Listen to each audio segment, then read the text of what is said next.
Sa mabilis na pagbabago ng mundo ng cryptocurrency, isa po sa mga pinakatanyag na personalidad sa larangan ng investment ang nagbigay ng kanyang pananaw.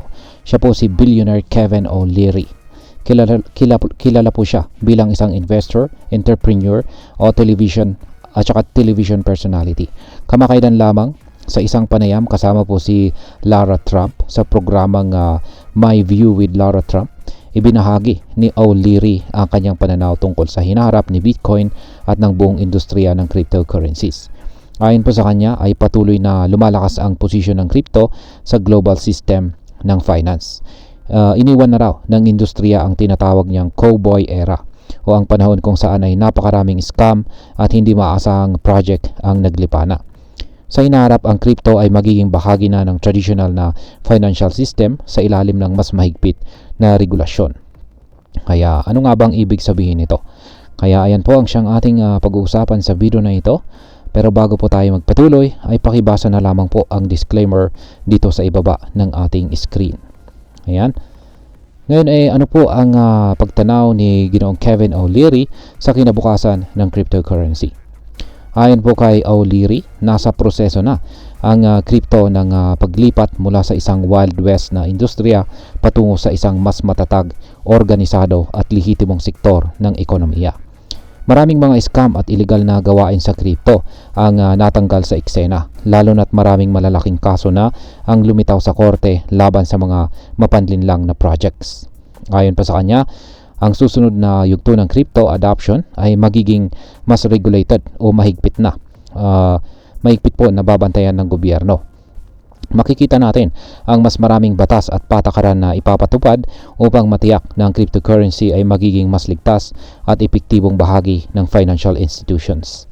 Isa po sa mga matinding pahayag niya ay ang paniniwala niyang ang crypto ay magiging pang-12 sektor ng ekonomiya ng Amerika. Sa kasalukuyan ay meron pong 11 major sectors sa stock market ng US. Kabilang po ang technology, healthcare at saka financials. Ayon po kay O'Leary, sa hinaharap, makikita natin ang crypto bilang isang independent sector kasabay ng mga ito. Ngayon ay ano naman po ang posibleng epekto ng regulasyon sa crypto market? Kung magiging mas regulated po ang crypto market, ay ano po ang maaring maging epekto nito para sa atin bilang mga Pinoy crypto enthusiast.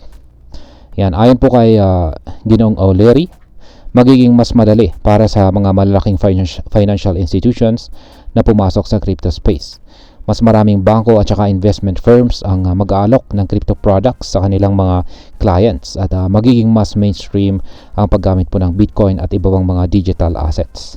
Sa ngayon ay marami pong mga malalaking kumpanya ang nag-aalangan pa rin sa pag-invest sa crypto dahil po sa kawalan ng malinaw na regulasyon. Ngunit kung tuluyan pong maisasama ito sa legal at regulated na financial system, maaring tumaas ang demand at presyo ng mga pangunahing cryptocurrencies tulad ni Bitcoin. At ayan, bilang panghuli ay ano naman ang aking masasabi tungkol dito.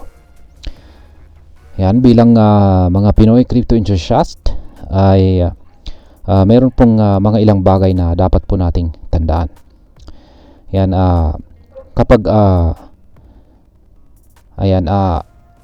positibo po ang direksyong ito para sa industriya ng cryptocurrency. Bagamat maaaring magdulot po ito ng ilang limitasyon para sa mga traders na nasanay na sa mas malayang sistema, makakatulong ito upang gawing mas ligtas at mas kapani-paniwala ang buong ecosystem.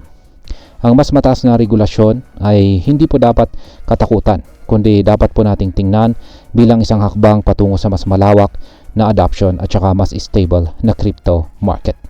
Kaya para sa atin, ito po ay isang magandang sinyales na maaring mas magandang mas maging accessible ang crypto sa mas maraming tao. Ngunit, gaya po ng anumang investment, mahalaga pa rin ang pagre-research, tamang edukasyon at ang pag-iingat sa paghawak ng ating puhunan. At ayan, hanggang dito na lamang po tayo sa video na ito mga ka-crypto. Marami pong salamat sa panonood. Ingat po tayo lagi at God bless po sa ating lahat.